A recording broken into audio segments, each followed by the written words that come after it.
What's going on, guys? I'm Pete, and this is Retro Game Attic. If you're a Nintendo fan, chances are you know EarthBound. It's a game that needs no introduction, but here's one anyway. EarthBound was the second game in the beloved Mother series, and the first game in the Mother series that we got here in North America. Developed by HAL Laboratory and Ape Inc., published by Nintendo, and released in North America on the Super Nintendo in 1995. You would think with the stacked roster of talented companies behind it that it would have been a massive hit. Unfortunately, for various reasons, EarthBound didn't make much of a splash upon its original release in North America, but it has went on to be pretty sought after today. I mean, the cartridge only goes for over $300 on eBay now. That is just insane. EarthBound was a refreshing, lighthearted take on an RPG with some interesting mechanics and a goofy and endearing presentation. It's a beloved game and series that stands up at the highest regarded Nintendo franchises. The visuals, story, music, and characters were just so weird, funky, and kind of out of left field that it's just hard not to like.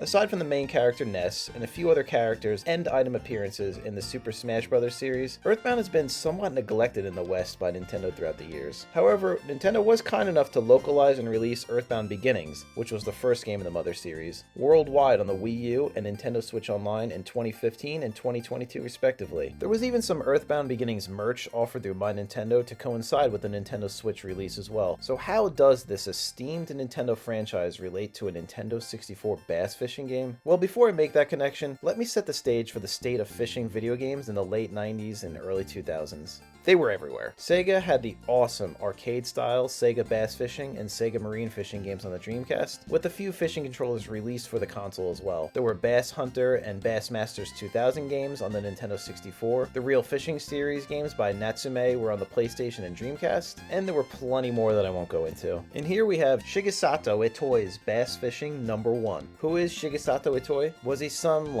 awesome professional Japanese fisherman? No, he was the writer and director of EarthBound. Okay, I couldn't find any evidence here stating this, but I assumed he enjoyed fishing. I mean, why else would he make a fishing game starring himself? Anyway, let's take a look at Shigesato Itoi's Bass Fishing #1. It was developed by HAL and published by Nintendo on the Super Famicom in 1997, with several Satellaview episodes broadcast online during its release year.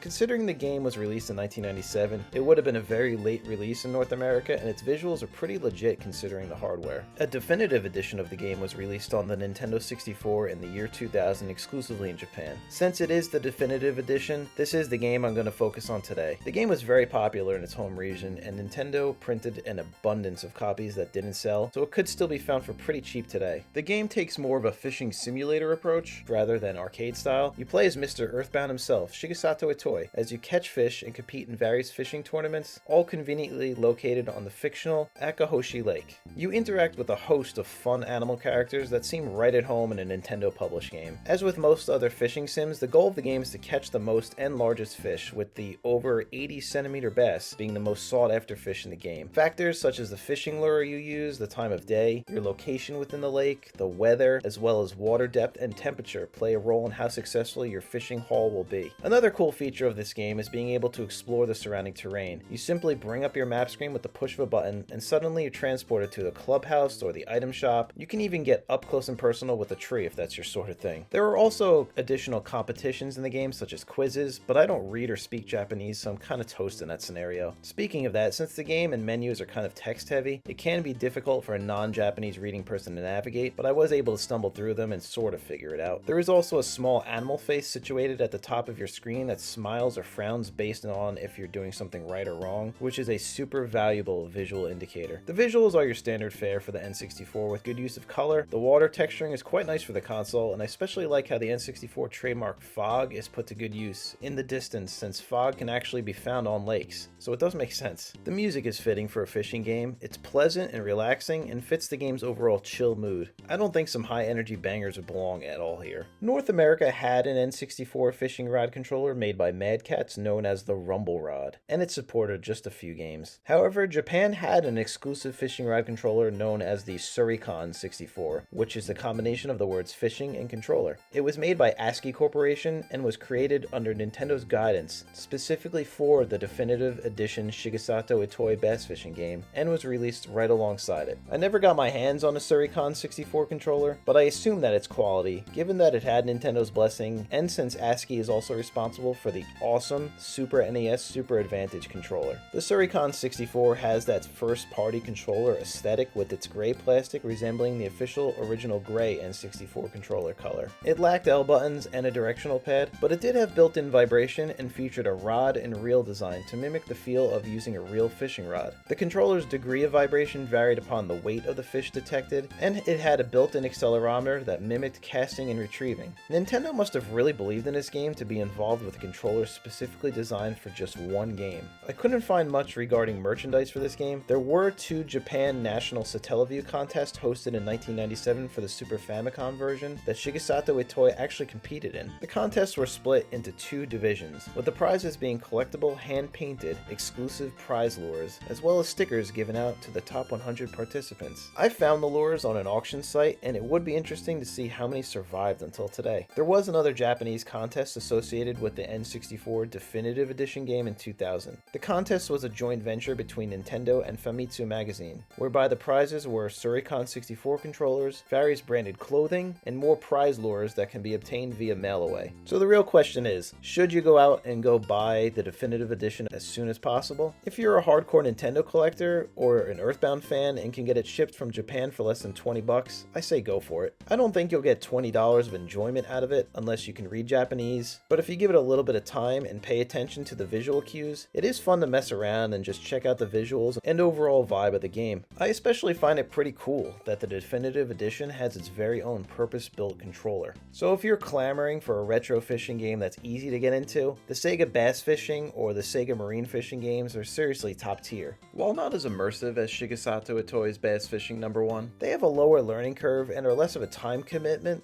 given their arcade nature, and are great for fun, short bursts. Like the Suricon 64, the aforementioned official Sega Dreamcast fishing controller was also made by ASCII. As someone who owns and has used the official first-party Dreamcast fishing controller, I could safely say that it's awesome and it's super quality. And there it is, Shigesato Itoi's Bass Fishing #1 is the Bass Fishing Nintendo 64 game starring an EarthBound writer. There's a good amount of Nintendo and HAL lineage behind this game, and it's another lesser-known piece of Nintendo history. What about you guys? Are there any other cool and interesting games that you know about? Please be sure to drop them in the comments. Thank you guys so much for checking out Retro Game Attic. I seriously appreciate each and every one of you, and I hope you score some good gaming finds out there. Later.